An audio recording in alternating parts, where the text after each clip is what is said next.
What's going on, everybody? You know who it is here, and it's time for another episode of Collection Update, where I'm going to be talking about all of the stuff that I've added to my record collection recently. I've got quite a big collection update to do this time around. I've picked up a lot in the last couple of months, and I've got a lot of cool stuff to talk about. So some of the stuff I'm going to try and blitz through quite quickly just to get through, so the video doesn't end up being an hour long, and you all get tired of hearing my voice, which I'm sure that none of you ever do. So starting off, I've got 3 records that I got from a record store in North London called The Crypt of the Wizard. It's a record store that I've wanted to visit for a long time. They sort of specialise in modern artsy black metal, like quite raw stuff, but they have a lot of other stuff. They're quite well partnered with the label Misako and Ojo, which I will be talking about more shortly. The first of these records is this. This is Seep with Hymns to the Gore. Now this is like mid-tempo, like crushingly heavy, brutal, gory, just BDM stuff. There's some really interesting samples here, like really disturbing stuff that just sort of gives breathing room between the sort of slower, like doomy, grindy, crushing instrumentation. And I quite like gory death metal. I quite like just stuff that's overtly brutal, and this is an album that I really enjoy, and I'm glad I picked it up when I was there. Then after that, I've gone for this. This is Moonblood with their live rehearsal tape, and this is Worshippers of the Grim Sepulchral Moon. And this was released on Iron Bonehead. You see the label there. Now, this is one entry in a series of rehearsal demos that were remastered by the band some time ago. There's a lot of really cool stuff on here. There's some stuff like in the first half where it's more like conventional raw black metal song writing. And then later on you get some more entrancing and hypnotic stuff. This is a 2 LP and it's got a lot of material on it. It's just really good raw black metal, just textbook, great instrumentation, great performances. Obviously it's quite harsh and quite abrasive, but there's a lot of rewarding material to be contained within here, and I want to dive quite a bit deeper into this artist. There's a lot of material from Moonblood to sink your teeth into. And then the last one that I picked up at the crypt was this. This is Abhor with, let me just get the title right, this is Ab Luna Lucenti Ab Noctua Protecti. So again, more black metal, and this is very gothically tinged black metal, so you get these really like enchanting seance like soundscapes that fit between these very simplistic black metal progressions. So it's really a bit of an experience, and it's very heavy on the atmosphere. Kind of got some cool images on the band on the background, so you can tell the kind of mood that this album's shooting for. But yeah, it's just really cool stuff, and it was only 16 quid, which here in the UK is quite a good price for a full length. Okay, so that's the 3 albums I got from the Crypt of the Wizard. Now, I mentioned Misako and Ojo because I had a rather nice order come in from them not so long ago, and I'm going to talk about my records that I picked up from there. So the first one I've got is this split release by the amazing Black Cilice out of Portugal and another artist called Sanguine Relic. Sorry, silly me. Yeah, so this is a split between Sanguine Relic and Black Cilice, and the title of the split is Esoteric Sanguinism? Sorry, silly me. Yeah, Esoteric Stygianism. I love Black Cilice, raw artist from the OfThe Productions Portugal label, a label that's doing amazing things, and their sort of sound that they've gone for here with Sanguine Relic, they really complement each other. Just very artistic, very mesmerizing, very spellbinding stuff. And the 2 artists, there's only a couple tracks from each artist, but it's a really cool little disc, and I want to add particularly more Black Cilice into my collection. But yeah, just a cool thing to add. Following on from that, I've got this classic. This is obviously Immortal with Battles in the North. Now, Immortal are one of the most iconic black metal groups of all time. Obviously, you've got Abhor there, who's a very famous musician. This is the first Immortal record I've ever owned. I do like a lot of their stuff. They're just not a band that I've ever really prioritised owning stuff from, but this is a really cool album. They set a lot of benchmarks for technicality and speed during the sort of heights of the second wave, but they're still going strong. I know Abhor has left the band now, but they're still a touring force, and really influential. Very distinctive vocals that Abhor delivered on this album. He's got this kind of weird croaks that do take a bit of getting used to, but really set them apart compared to a lot of their contemporaries at the time. following on from that, this is the band that I've got into more recently. I've known about them for a while, but I've recently given them a bit more of a chance. This is Sadistik Exekution with We Are Deaf, Fuck You, and that is the debut album. These guys are Australian, and this is really eccentric, really bombastic death metal, just really unpredictable, hyperactive, and you know, just very chaotic sounding death metal. The interesting thing about this is that in the back end of the album you get these really strange experimental soundscapes that kind of warp the sound, and you know, that some of those just form the better part of the tracks, and gives me the feeling like I'm listening to an experimental rock album from the 70s, you know, something like an early Floyd record. Pardon me. Yeah, it's just really cool stuff, and they've got loads, I mean, 3 other albums, I think, and I've enjoyed everything I've heard from them. Wouldn't mind getting some more, but yeah, that is Sadistik Exekution with We Are Deaf, Fuck You. The next one from this haul, this is Demonolatry by, you know what, so many band names. Pardon me, this is Abhorration with Demonolatry. And this is like really furious black and thrash metal, just really hyper aggressive, hyper misanthropic, just unfriendly sounding stuff, as you can tell by the album artwork. The performances are great. There's kind of like a sort of first wavy black metal tinge to it. Something about it just kind of gives me that vibe, but it's very replayable, and it's just a really interesting project. Band looking very much like a first wave, like sort of Venom era group as well. So yeah, that is Demonolatry. And then after that, I've got this one. This is Human Corpse Abuse with Xenoviscerum. Now, Human Corpse Abuse is a duo, a grindcore duo, and the drummer from Pig Destroyer actually features on this, and this is just, you know, absolutely nuts, just lightning fast gore grindcore. So very short songs, but you know, they pack a lot into short run times. Just hyper disgusting, hyper unintelligible lyricism. It's just, you know, gore worship basically. So yeah, that is Xenoviscerum by Human Corpse Abuse. And then after that, I've got this one. This is Dungeon Serpent with World of Sorrows. Now, Dungeon Serpent plays like really tasteful melodic death metal, akin to bands like Argoslent and Intestine Balsam, 2 of my favourite melodic death metal bands they are. So that's quite high praise, quite good company to be in. Obviously, there's a lot of straight death metal on here, but when the melodicism is introduced, it's usually introduced at a really interesting point during the songs, which is something that complements, you know, those bands that I referenced, something that falls in line with that sort of style. And it's just really good, really epic stuff. Very thick sounding distortion on this album as well.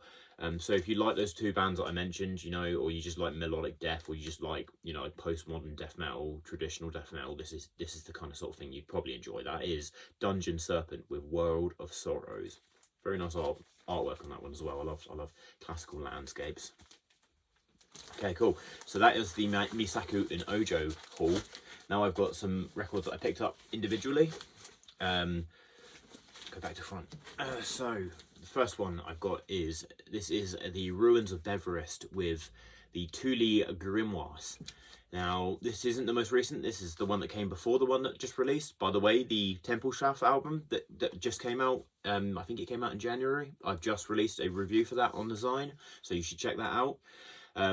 But yeah, the Thule Grimoires, this is one of my favourite Beverast albums, actually. There's a really harsh, icy tone to this album. For those of you who haven't listened to the Ruins of Beverast before, it kind of crosses a bridge between modern black metal and like progressive doom metal. There's a lot of psychedelia involved here.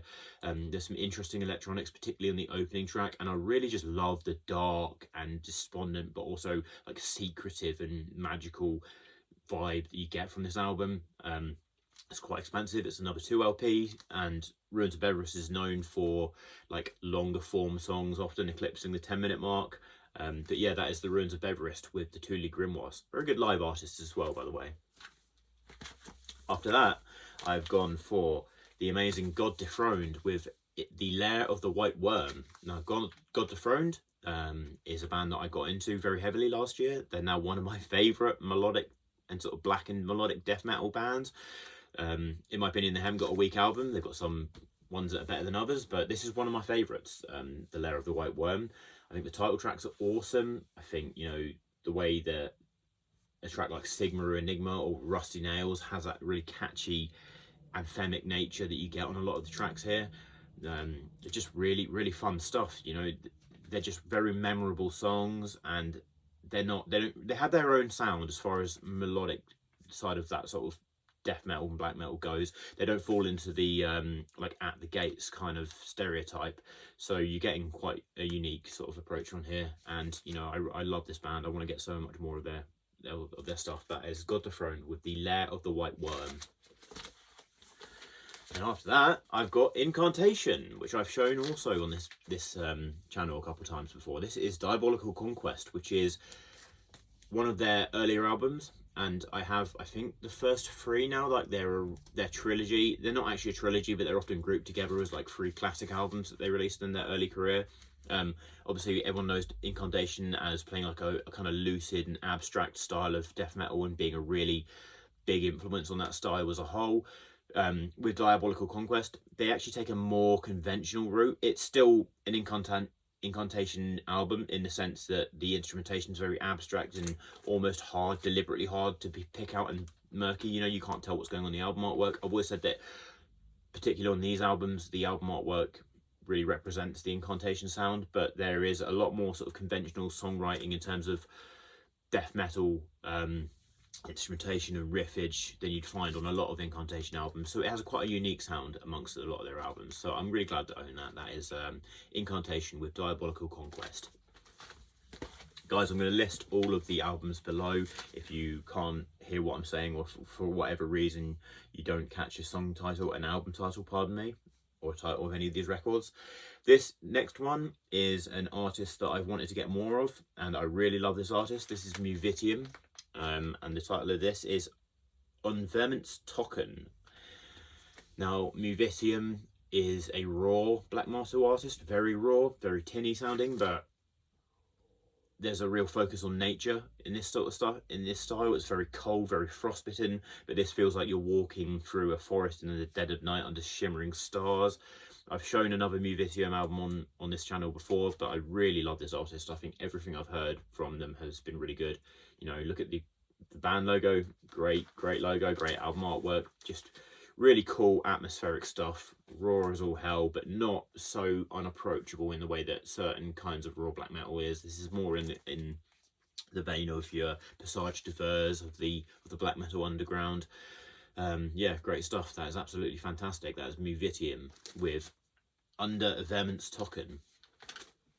Right, following on from that, I've got one of my favourite black metal albums of the recent years, and I've got Kevum with Culture. I'm very happy that I managed to source this. This is absolutely fantastic. This is like pagan inspired black metal, and there's something about, you know, when you see a lone woman in a countryside, presumably like a European countryside, then you know you're in for a good ride if you think of like Philosophem. Yeah, I know this band is obviously tied to some sketchy like politics or whatever, I think, but you know me by now, I don't care about any of that. I just care about whether or not I enjoy music. But yeah, the vocals on this are absolutely fantastic, really aggressive but really desperate sounding, and just the instrumentation is really dynamic, and there's some amazing tones on here. I love all of the stuff I've heard from Kevum, but this is just a cut above. This is literally one of the best black metal albums in like, I think this is released, was it 4 years ago? Well, anyway, within like the last sort of at least half a decade, this is one of my favourite black metal albums, and quite hard to source on vinyl. It's still available in a few places, but yeah, I'm really glad that I got this. That is Kevum with Culture. Now, the next one is by a band who I've known of for a while, but I'd never really got into them, but I quite enjoyed this album. This is Grima with Nightside. Now, Grima are a Russian atmospheric, I'd say atmospheric, but there is quite a lot of atmosphere, but they're very focused on, you know, the song as the core of their sound.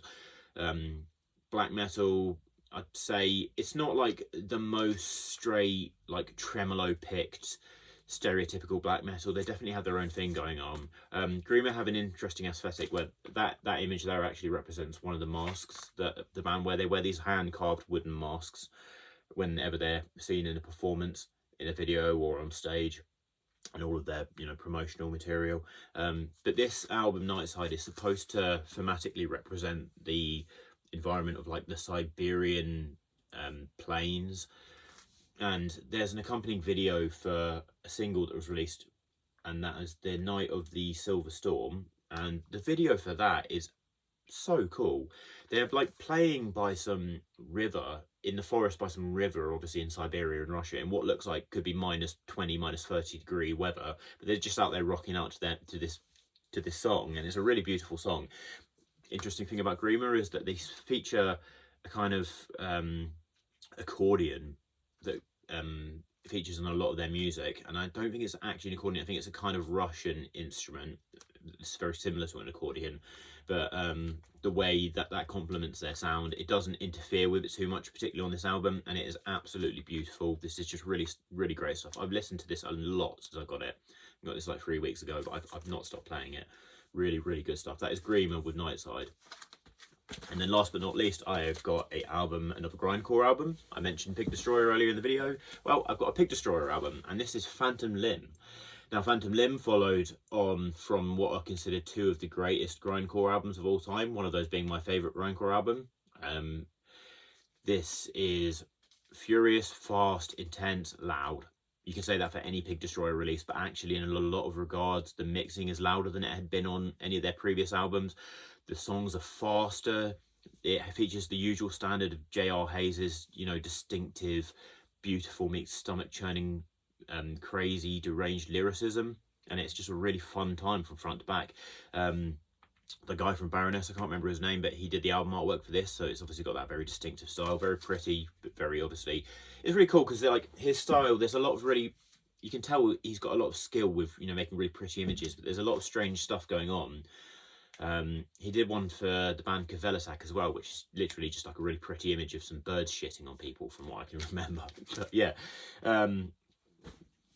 amazing grindcore album, absolutely fantastic. I want to get every Pig Destroyer album because they're one of my favourite bands and I love them, and I'm really happy I got to see them again in November.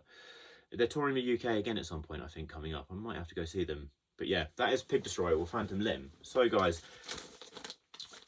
long story short, this has been another episode of Collection Update. Thank you for watching. I appreciate all the support, and I've got some very fun videos in the works coming up very soon.